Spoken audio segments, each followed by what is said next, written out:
Hello and welcome to another episode of the Carlos M Show with me, Carlos M. A lot to cover today. We're going to be covering a lot of the topics that have been in the news cycle lately, and of course, we're going to be covering also our what they like to call kitchen table issues that concern us, people like you and me who are just regular Joes and have to go to work for a living and are affected by what these politicians and misanthropes do all the time. So, one of the things I wanted to also talk about, I'm going to be doing editorializing on misinformation, the term, what it means to me, and what it probably means to a lot of you, and how we should handle it, or how I, in my view, believe we should handle it. So, with no further ado, we're going to be talking a little bit about some of these things. We're going to go through some of the headlines and see what's going on here lately.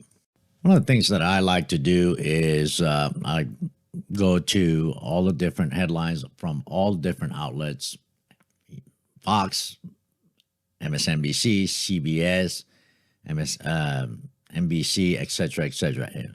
So I look at all the headlines. I also take a look at Drudge Report and Yahoo News, all of that, and kind of try to take a look at all the headlines that are going on.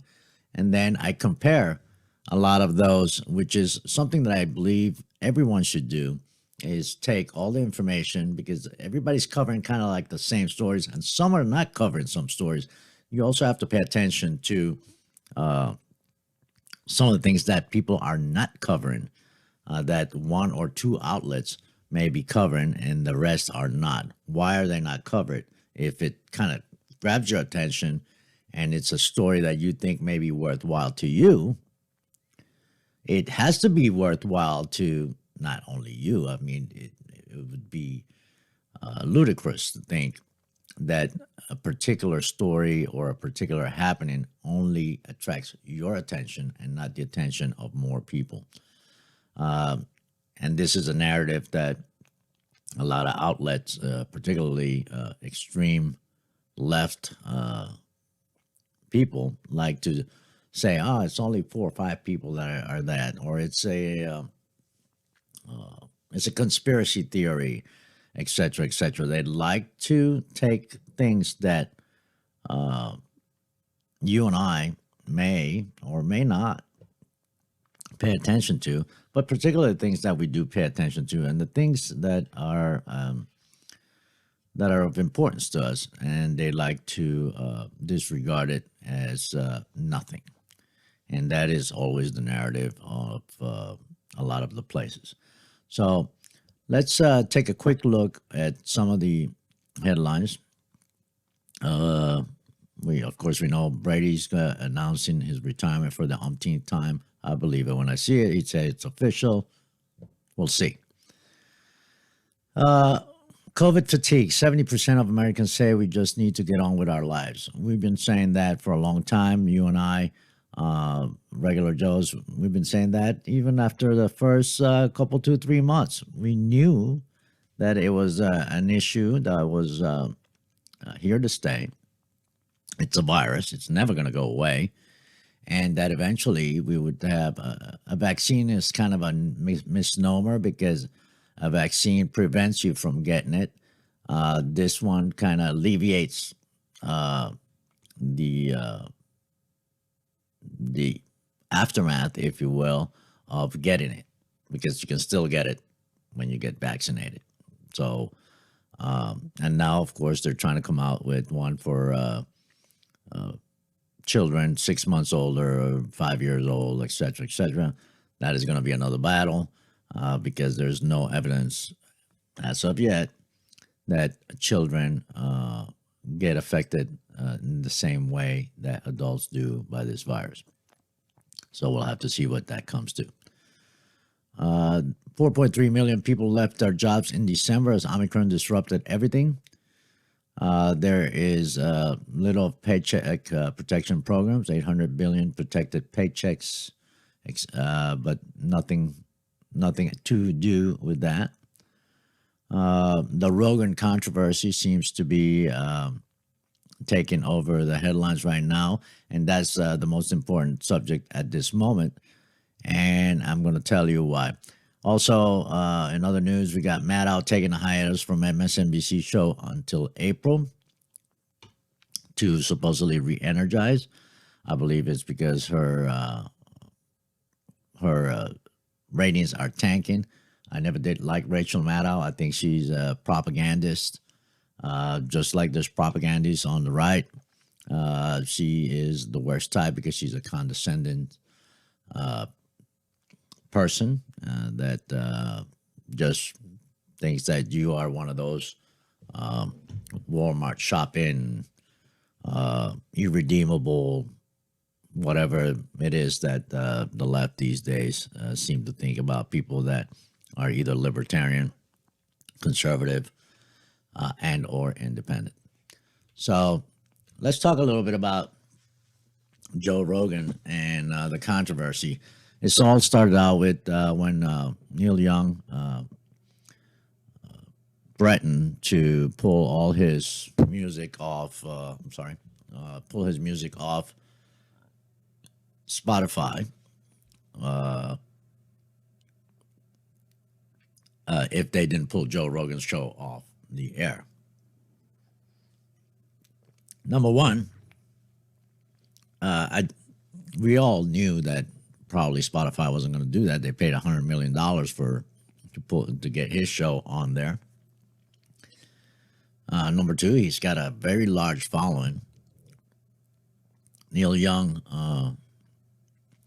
although a very, very popular artist back in the 60s and 70s, it's really no longer that relevant anymore, or he has not made himself relevant by producing any content that is relevant to today's situation. Not to mention that this is probably the reason why he was trying to do it, and it kind of backfired on him. Joe Rogan, whether you agree or disagree with him, everything that he said is now corroborated information. It happens to be factual. Now, here's my thing. Misinformation, this new word that they came out with that is part of the narrative right now. Misinformation. Misinformation, what does that mean? Does it mean that it's something that's not true? Look, my opinion, misinformation is just that, an opinion. They have just labeled it misinformation because it's just basically a euphemism that they're using nowadays for opinion that I don't agree with. Because if you look at what Joe Rogan had to say about whatever ivermectin or whatever he took, and look,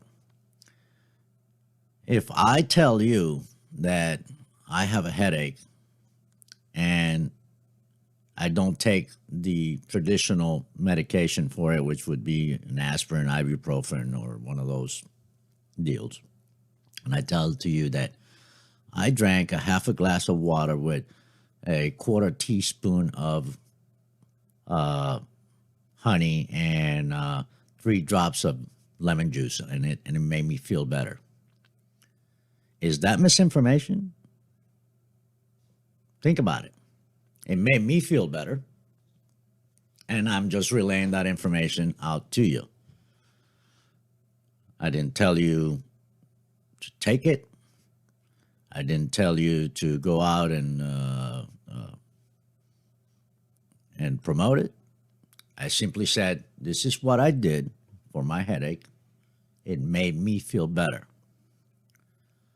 I don't believe that, I may be wrong, but from all the stuff that I heard from Joe Rogan, I didn't hear him saying go out there and take ivermectin or go out there and do this or do that.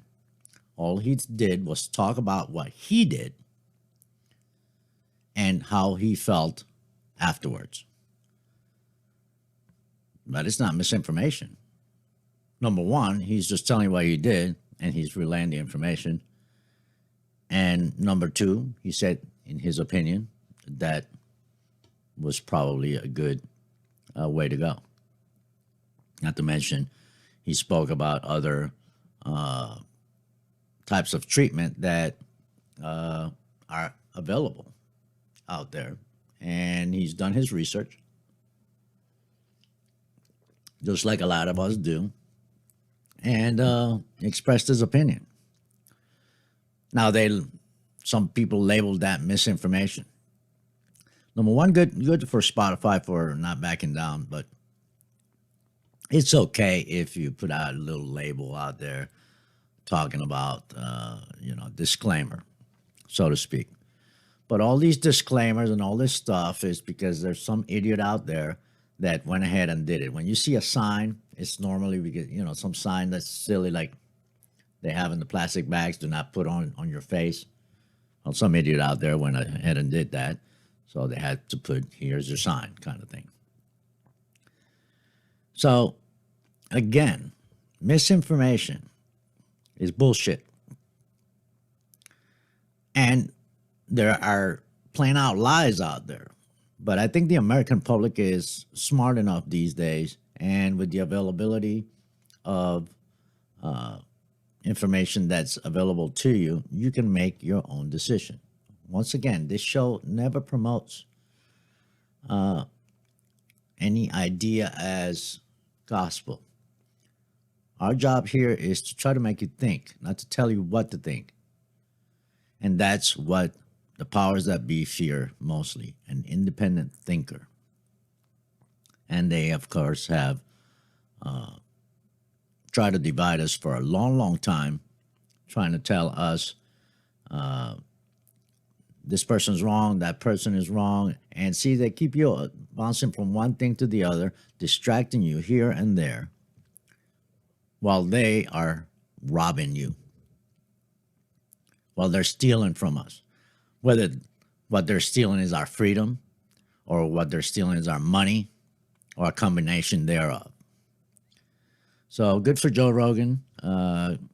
Good for all the other platforms such as Rumble, which do not censor. Nevertheless, the control of the internet still rests with big tech, and we don't know whenever they can shut it off. Funny things happen, even when I'm watching TV, and certain topics come up. It's just funny when a certain video, let's say, comes up that they're going to show, or they're going to discuss a certain topic, and then your internet all of a sudden, or your TV starts to lose the signal. So, say what you will. If it's a conspiracy theory, if you want to think of it that way, that's fine. Also, when you happen to be talking with your spouse or your friends about a certain topic, and then you look in your phone and you get the advertising for that, tell me they're not listening. So I'm one of those that really don't give a rat's ass, and I just say what I think, and I think what I say, and so be it. But misinformation. So that's one of the topics that we wanted to discuss today. Remember, misinformation is simply a euphemism for I don't agree with what you think. So I'm going to call your opinion, your thought, misinformation. I don't agree with you. So I'm going to label it as misinformation and basically tell people that you're misinforming them. Notice that they don't say you're lying. Like some of these people, when they write out lie, you got to call it out and you got to say it's a lie. But they try to make that distinction, misinformation and lie. They don't come out and say it's a lie because they can't prove it's a lie. What are they going to do next? If I say I believe in God or Jesus Christ or Buddha or whoever, are they going to label that as misinformation? So by their logic, when a preacher comes out and says, God loves you, that's misinformation, because how are you going to prove that there's a God? You can't see it. You can't feel it. Well, that's debatable. It's not. We're not going to get into a philosophical debate about it right now. But Think about it. What's next? Are they going to attack religion next? Whether you're a Buddhist, Muslim, Jew, Christian, are they going to say that you are misinforming people, that you're spreading misinformation because you're saying that your God or your God loves the world or God loves the world or Jesus died for your sins? That's next. Be careful what you wish for, because I'm going to tell you right now, that'll be next. I don't agree. I'm an atheist. I'm not, but, and I'm not saying that all atheists would say that, but most people in government and in power that I've come across have been attacking religion relentlessly lately. So what are they going to say next? Are they going to attack your religious freedom as well? They're already attacking your freedom of expression and your First Amendment rights by, look, here, I don't advocate hate, but I think that hate speech, even hate speech, should be protected speech. Short of, like I've said in the past, short of inciting, yelling fire in a crowded theater to cause panic. But even hate speech is protected speech. Let's face it. They have just made people go underground, which makes them more dangerous. So remember that. Labeling your thought, and let's face it, it's just become a police state, a thought police state, where you can't say, you can't have an opinion. I've experienced that. I've experienced that in some of my circles, where a lot of my friends know that I'm an opinionated person and that I express my opinions and that I try to articulate them in some kind of cohesive, educated manner. But, like I said, I'm not super educated. But I do know how to express myself and my thoughts in some kind of cohesive way. And I try to make sense and I think things through. Well, there's the occasional spewing of some stupidity when I let emotion get a hold of me and I get pissed or something. But I still try to be as cohesive as I can. And people doesn't like that. People don't like that. We've become accustomed to groupthink. And that is dangerous. You should think for yourself. Now, if you can come to some kind of consensus within your groups, that's great. And then if the groups can get together and come to some kind of consensus within separate groups to come to kind of a solution like we should be doing right now and like our representatives should be doing right now, but they don't because they're all power hungry. Ukraine and Russia.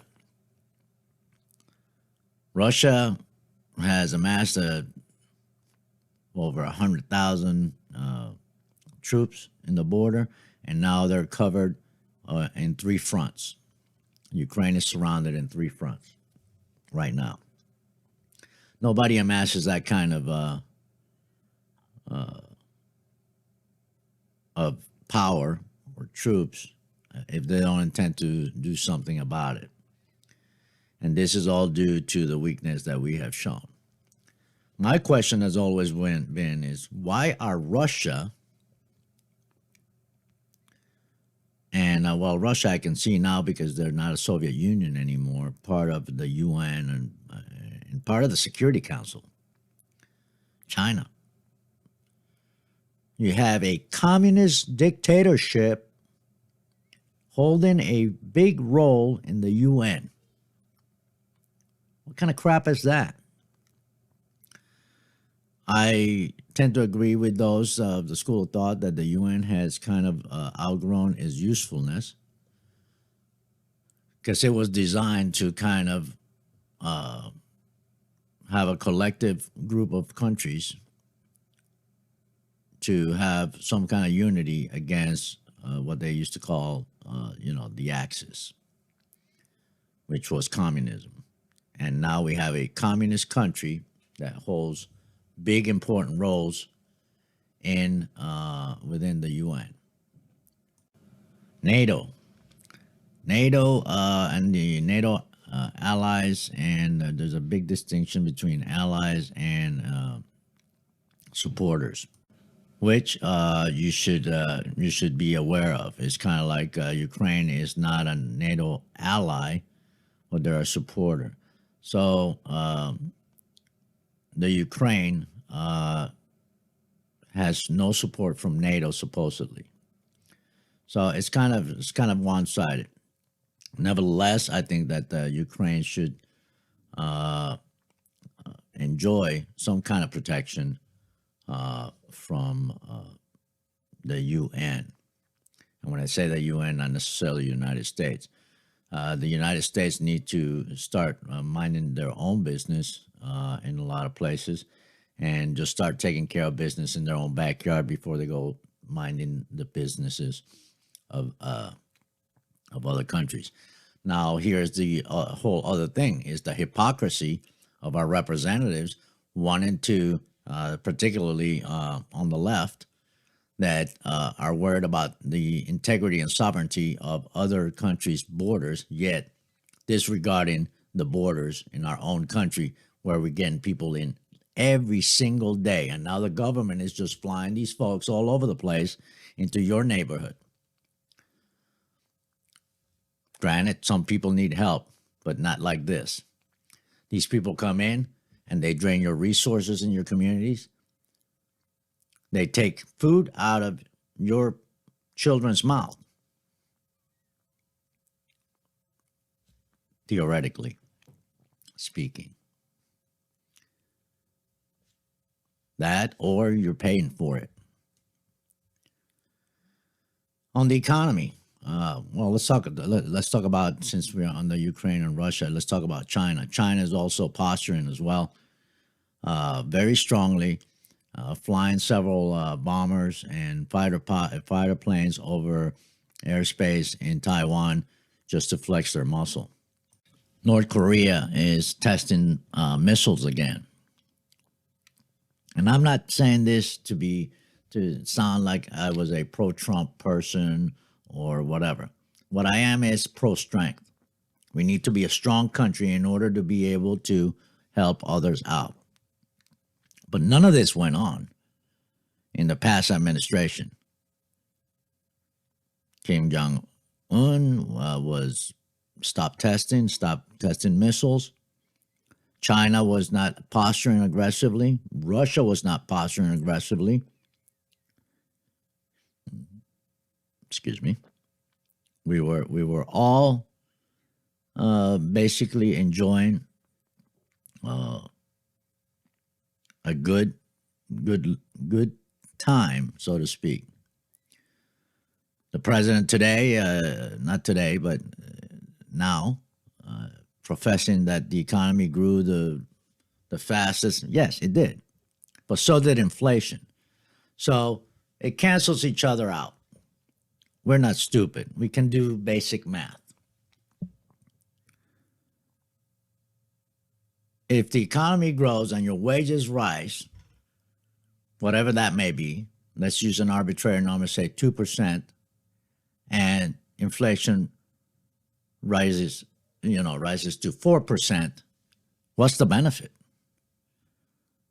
I just got useless paper in my wallet. When it cost me just as much to fill up my motorcycle's tank as it did to fill my car 2 years ago or 3 years ago, and now my car is costing me twice as much, right there, you're canceling any kind of wage raise that I have. There is no win right now. This administration has not produced anything right now, except accept a bad situation. Everything because of ego and wanting to reverse what the previous president did. Sometimes you have to leave some things alone or do things gradually. This administration has precipitated the situation that we're in. So there is my bit on the economy. The economy is not getting any better, and it is true. Those shelves are kind of having some items that are empty. We're starting to look like Venezuela, folks. Venezuela, who still is one of the richest countries in South America, and the people live in poverty, eating out of garbage cans. Unless you're a socialist elite, which, again, socialism is communism in drag. Jen Psaki, brushing off the soft on crime deal, talking about laughing it off. Of course, she doesn't have to worry. But here's the thing that I don't fault Psaki for. She's picked her camp. Don't expect her to be fair, because she's going to protect her party, the president, and all those in the administration. That is her job. Don't get mad at her. That is what she's supposed to do. That is what they do. Press secretaries. If she had a conscience, she would resign and she would go do something else.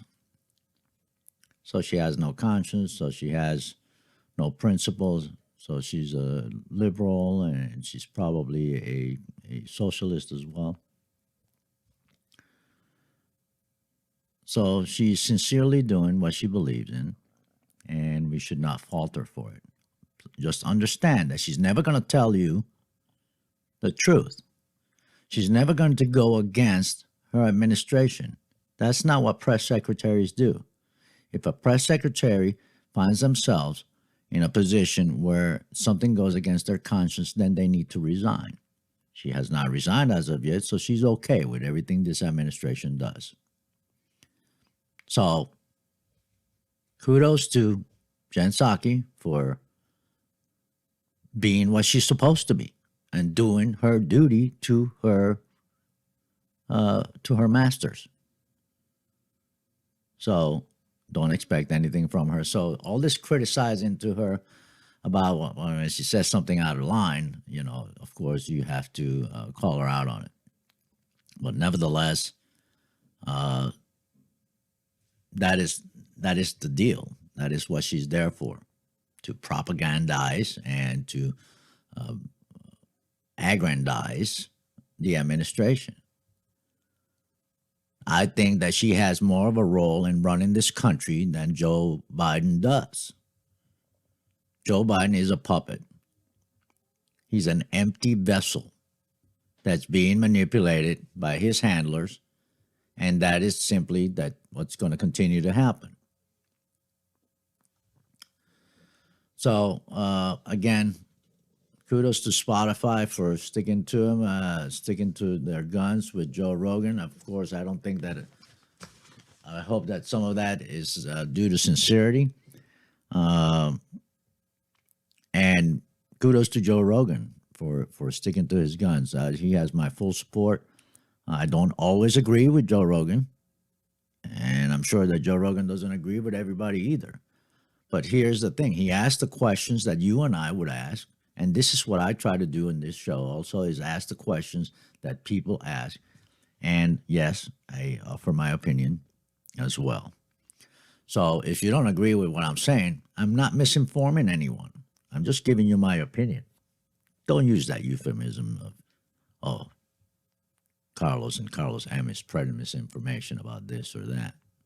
So I'll never do that. I tell you right off the bat that it's my opinion. It's what I think. It's what I believe. And you're welcome to believe as you like.